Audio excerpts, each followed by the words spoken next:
Without telling us, the in-laws moved into our house.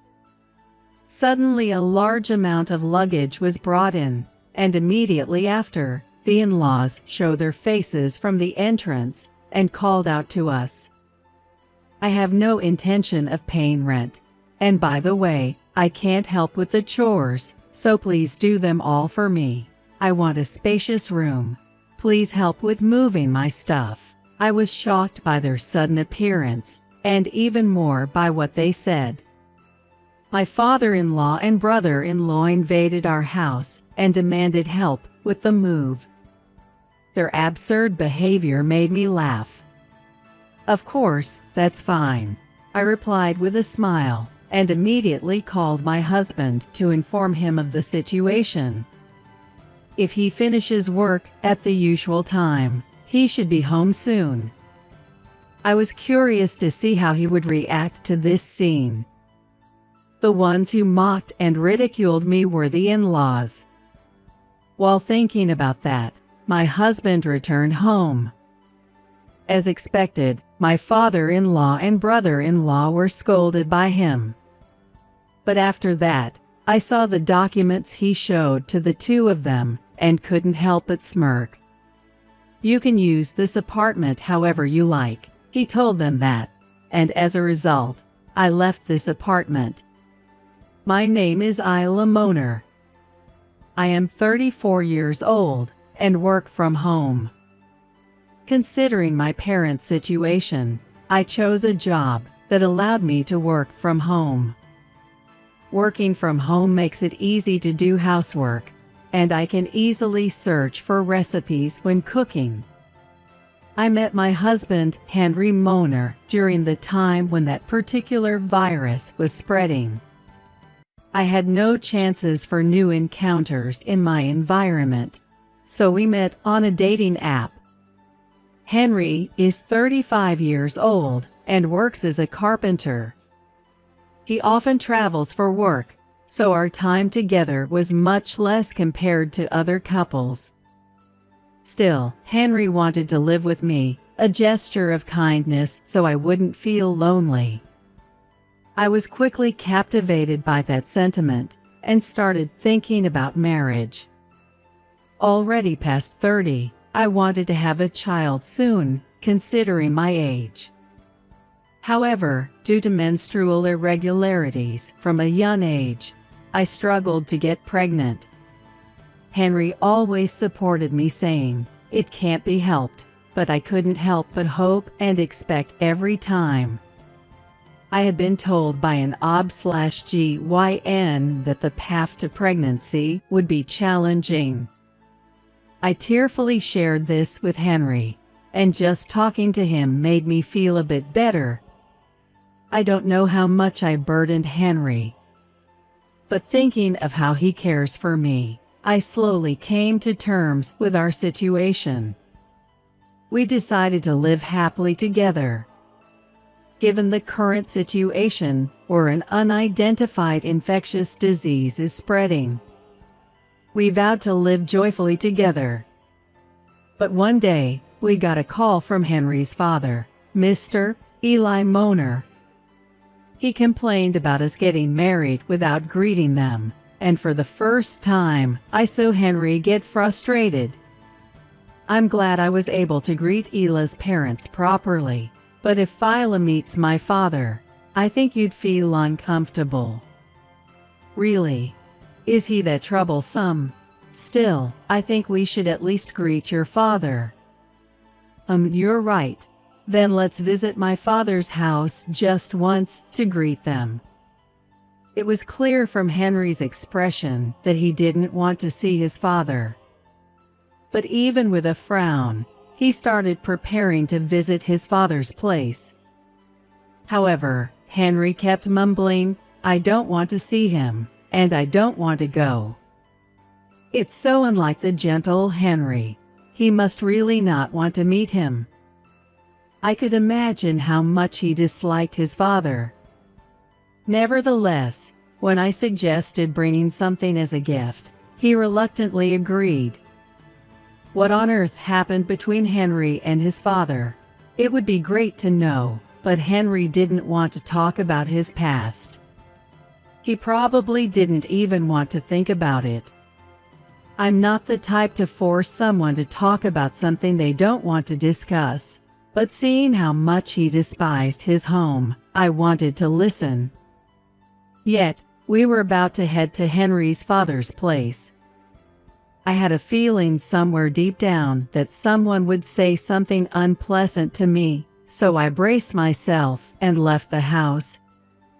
I'm prone to stress and sometimes get stomach aches.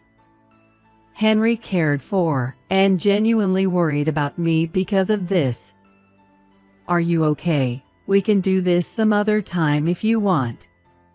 Yes, let's go. We should at least greet them. It would be rude not to, especially to my father-in-law. It was my father-in-law who went out of his way to call and complain. He didn't seem like he would easily forgive us. If anything, he seemed a bit bothersome. Henry seemed to have the same impression and offered to drive. It seemed like he was trying to distract himself by driving. It made me feel like there must have been some past issues with his family. Although I'm hesitant about meeting my father-in-law, I don't regret choosing Henry. I adore his kindness towards me, and even his slight clumsiness. Even if our relationship with the father-in-law causes issues, we'll just have to overcome them. Lost in thought, we arrived at Henry's family house before I knew it. Our apartment isn't too far from the place. If we tried, we could walk there. Upon our arrival, my father-in-law greeted us with a smile. However, Henry gave him a glaring look and entered the house. Suddenly, a loud voice echoed from the back of the room. "How many times have I told you, relying on your father has its limits. You should be independent. How old do you think you are? Shut up, you probably don't even care about me." It seems Scott is Henry's younger brother. Scott, the younger brother, responded defiantly to Henry. From their argument, I gathered that Scott has been unemployed since his late 20s. It doesn't seem like he's unwell. While he wants to find a job that suits him, he always seems to find some excuse not to. Henry seems disgusted by this. This apartment, however small, is meant for the two of us. If all four of us were to live together, we'd need to find a new place. I'll take the room on the second floor. Isla, can you clean this room for me? My father-in-law, on the other hand, keeps bringing different women into his home, only to break up with them later. Henry didn't agree with this either. "I'm not your guardian. I just came to tell you about my marriage to Isla." "Oh, got it, LOL. But if you're here to show off, then go somewhere else. Living with Dad is enough for me." Scott, laughing, was engrossed in a video game. Henry was getting irritated, but then I noticed my father-in-law silently watching us. "Isla, was it? If you're taking Henry's surname, you understand that you'll also have to help with our living situation, right? When you get married, you become a part of this family. I understand your feelings, but I don't think it should be forced. What are you saying, young lady? Don't you know how to respect your elders? Do I need to teach you how to behave towards those older than you?" Suddenly, I was snapped back to reality by his loud voice. At that moment, Henry grabbed my hand and took me out of the house. I was terrified of my father-in-law, who was chasing after us with a face filled with rage. I felt something off about this family. My body couldn't stop shaking from that sensation. Come to think of it, Our new apartment's address was revealed because my father-in-law decided on it without our input. To avoid living in constant fear, we decided to move. Fortunately, I work from home, so as long as I have a computer, I can work anywhere. But the problem is Henry's job. Henry is both a carpenter and a business owner, so he's busy and often travels for work. So I decided to handle the moving preparations while cutting back on my work. While living in this apartment, we never know when my father-in-law and brother-in-law might visit. I, who often have bad premonitions come true, could only hope that the worst wouldn't happen. While thinking about such things, I proceeded with the moving arrangements, with a strong desire to leave here as soon as possible. I wanted to have everything settled before those two came to visit. With the moving process completed, I was finally able to resume remote work. Today, I had to contact the person in charge about a job from the owner I had been relying on for a while. As I was on the phone discussing work, suddenly, the doorbell rang. Who could it be? Henry. But if it were him, he would just come in on his own. Could it be my father-in-law and brother-in-law? As I was contemplating this, I heard a familiar voice shouting from behind the front door. It's Eli. What should I do? Henry hasn't returned from work yet. I can't just ignore them, so I should at least try talking to them. I finished my call with the client and walked towards the front door. At the same time, I could hear someone knocking on the door forcefully. It was undoubtedly my father-in-law on the other side. I didn't know why he had come, but if he intended to disrupt our peaceful life, I wanted him to leave. I greeted them and lightly opened the door. My brother-in-law, with a big bag, forced the door open and placed it in the hallway with a big grin on his face. We moved here because we had to sell the previous house due to tight loan payments, so we're getting ready to move in. Of course, we won't pay rent or do any housework, so please take care of that. My father-in-law and brother-in-law had a nerve to enter our apartment without permission. My brother-in-law immediately picked up his belongings and wandered around the apartment, trying to find the best spot. My father-in-law, after placing his heavy bag on the living room floor, complained about the lack of space and the mess. The living room is cluttered with stuff before you even started cleaning. There's no space for 4 people to have a meal together. I was utterly speechless at their selfish behavior. I contacted Henry and explained the situation to him. I could hear him pounding the wall on the other side of the phone. He seemed quite angry. However, what Henry said afterward made me feel relieved. At least, it seemed that we wouldn't have to take care of these two. However, Henry was still busy with work and couldn't return to the apartment. Therefore, it was my role to deal with this situation. But facing 2 men alone as a woman was daunting. So I contacted someone. That person's name was Nicole Young. She had helped us when Henry and I were planning the move, and lived in the building constructed by Henry's company. Furthermore, she was the president of a company that managed real estate, even overseas. When I explained the situation to her, she muttered, "I have a bad feeling about those 2 who are visiting your home." In the midst of this, as expected, the 2 of them began spreading their belongings everywhere, with innocent smiles.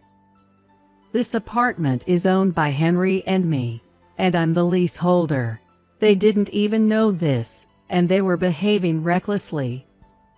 From my perspective, their actions were incomprehensible and unacceptable. Rent, housework, don't worry about it. We're actually planning to leave this place.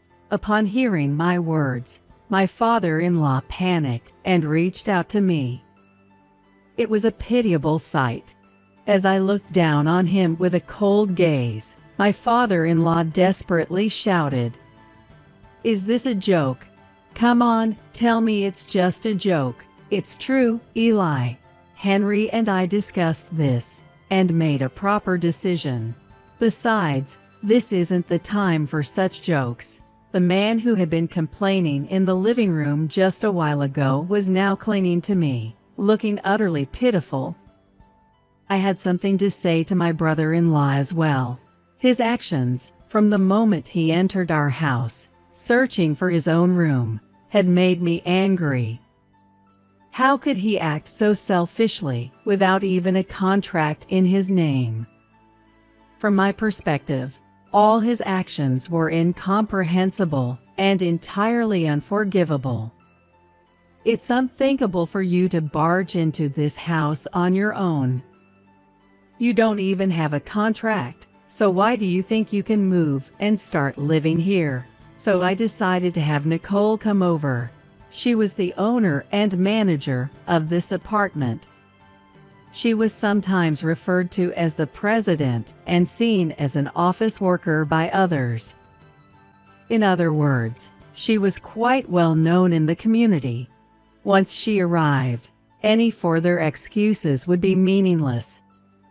Nicole parked her car in the parking space and entered the room. She seemed to have grasped the situation between me and the two men and understood the circumstances to some extent. Then, she contacted Henry. After a while, it seemed Nicole had finished talking to Henry over the phone. Her expression had turned serious. "Mr. Moner, I heard you sold your family home. Have you completed the tax declaration procedures at the municipal office?" "No, I haven't touched that yet. That's a problem. In that case, it will be difficult for us to rent this apartment to you. Let's discuss renting this place after you properly complete the procedures at the municipal office." Nicole's words were straightforward. It seemed that someone with legal knowledge like her would handle discussing with difficult men like my father-in-law better. However, on the other hand, Henry should also understand my father-in-law's difficult personality. In fact, Henry had revealed a certain conversation to me before his business trip. It was a topic he didn't want to touch as much as possible, but probably because my father-in-law was unaware of his past mistakes, and he was being considerate. My father-in-law had a history of infidelity and selfishness, and he had relationships with other women even before Henry's mother left the house. When confronted with this fact, my father-in-law had retaliated and told Henry's mother to leave with the words, "You should leave." Henry's mother had hugged him with a heartfelt apology, then said, "I'm sorry," and left the house. And Henry started to take over the housework, trying to replace his mother, but his father-in-law's problematic behavior only increased. Furthermore, Scott frequently changed jobs and ended up becoming unemployed at the age of 28. While receiving welfare, Scott became a shut-in, and dealing with him and their father became too much, so Henry decided to marry me. They seemed to be paying for utilities, but it appeared that they handled other expenses like insurance premiums haphazardly. And it seemed like Henry noticed that continuing to repay the house loan was doubtful. Unable to bear this situation, Henry chose a life with me as a couple. It seemed like Nicole and the father-in-law were constantly arguing. Then, a message from Henry came in. I decided to intervene and convey the message between Nicole and the father-in-law. "Excuse me, Eli, I hate to interrupt your conversation, but Henry and I have decided to leave this apartment tomorrow." "Wait a minute. What are you talking about? I haven't heard anything from Henry. Shouldn't a real father be informed when moving out? Henry doesn't want to talk to you. He thinks it's better to distance himself from a self-centered father who's a habitual cheater, and from his brother Scott." Then I showed the father-in-law the message from Henry. In our exchanged messages, there were words from Henry expressing his dissatisfaction with his father. I just listened and accepted it, but based on what I heard from Henry, my image of the father-in-law is not positive. When we visited the father-in-law's home and greeted them, and even their behavior today, it's clear they lack common sense. And it seems they don't realize their own unreasonable actions. From what I've seen, I can tell that these two aren't up to much. The father-in-law, who seemed puzzled, was supplemented by Nicole. "Even if Philo were to leave, if you haven't filed a tax return for the home sale, even renting an apartment would be impossible. Even so, I have cash here. Wouldn't that work out? That's not the point. Just because you gave up your house doesn't mean it's over. If you neglect to file a tax return, you'll be penalized. Ultimately, the one who will lose out is you, Mr. Moner. Are you still okay with that? One would want to be accurate in procedures when continuously operating in the real estate business. Information about the sold house must be reported to the IRS sooner or later. I even doubt whether they've properly contacted the real estate agent. Given the nature of this father and son, it seems highly likely they didn't even bother to check properly. According to the documents provided by Nicole, it seems that tax payments are also required. I wonder if the two of them even understand the tax payment procedures. According to Nicole, the father-in-law showed her these documents about the apartment right away. But he doesn't seem to understand the content, and both the father-in-law and Scott keep asking questions about the documents. I wonder where to start explaining so they can understand. Although Henry and I haven't been living in this apartment for very long, we researched and understood how to proceed with the procedures ourselves. I think this is a matter of course, and most people can process smoothly. If you don't research everything, you won't know the pros and cons. I think it's natural to check. Still, I really can't understand them, who moved without checking anything. Do these two really not realize their lack of common sense? While thinking that, Nicole gave them a final reminder. Please don't assume you can move into this apartment right away. Once all the verifications are done, we will consult with you again. At that time, let's discuss the future. Understood. It seems Scott also accepted Nicole's words, as he sat quietly, without commenting. With advice from Nicole. To avoid getting wrapped up in unreasonable actions in the future, we decided to rent this apartment to the father-in-law and Scott, who have nowhere to live. Even so, we have to live in this apartment until tomorrow. Just in case, I decided to return to my parents' home. Even if it's just for one night, I have reservations about spending it with two men, and considering their irrational actions, it would be troublesome if something happened. If I caused any trouble myself, it would jeopardize the new life with Henry. So I entrusted everything to Nicole, the real estate professional, and decided to spend the day in peace at my parents' home. Since the father-in-law and Scott will be staying at the apartment, Henry and I decided to prepare for our new home. We decided to get information about the two of them from Nicole in the future. Later on, due to Nicole's consideration, the apartment was rented out for a few days to Eli Moner and Scott Moner. This was for various checks related to the sale of the house, including carrying out procedures and paying taxes. Upon further investigation into the in-laws' house, as expected, they hadn't completed the post-sale procedures. On top of that, they hadn't paid their taxes, and there were even suspicions that they embezzled the money they earned from the sale. Nicole, suspecting fraud, reported it to the police. Eli Moner and Scott, who were living in the apartment, were informed of this reality. Due to providing false information to the real estate company, they would definitely face penalties. Plus, considering the unpaid taxes, it was uncertain how much money they would have left. According to Nicole, the amount left might end up being negative. This is because the real estate company they used for the house appraisal was the only one with good word-of-mouth reviews. They found it bothersome to get appraisals from multiple companies and assumed the value wouldn't change even if they did. After selling a house, the transfer of ownership registration must be done.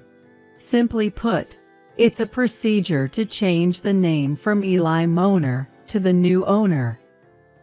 Normally, if there's a remaining loan on the house, it's customary to pay it from the selling price. However, as Henry had predicted, he had left the loan unpaid. With the adjustment of the payment, and also considering the potential fraud, the police started their investigation, casting a dark shadow on Eli's future. Despite all this, Eli kept insisting that he knew nothing. As for Scott, he couldn't return to his previous home, nor could he live in the apartment we rented. The only option left for him was to find a job that came with an employee housing. However, due to his long history of being a shut-in and his complete dependence on his father, this was challenging. In the end, my parents decided to take him in. However, the condition was that he would leave as soon as he found a job with an employee housing. Urged to leave soon but under the guidance of my parents, it seemed he would eventually find employment. All we hope for now is for Eli and Scott to lead sincere lives.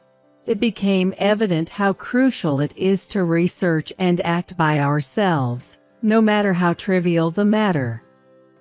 On the other hand, Henry and I found a new place to live abroad. Henry's work was recognized, and he received a job offer overseas. But there was one problem: neither of us spoke French, so we worked hard to learn French conversation. We were eager to converse in everyday situations as soon as possible, and more than anything, we were excited about our first overseas life.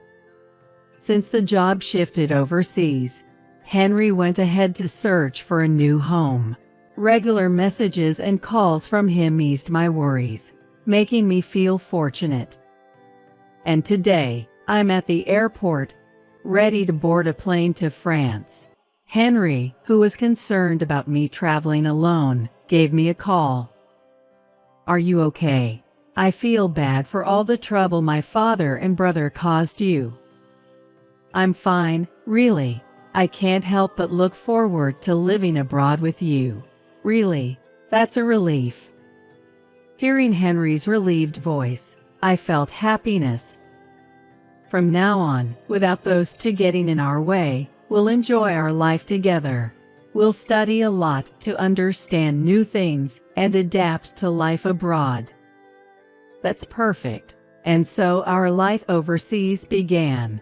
Eventually, a child was born to our family, and a new chapter began for our family of 3.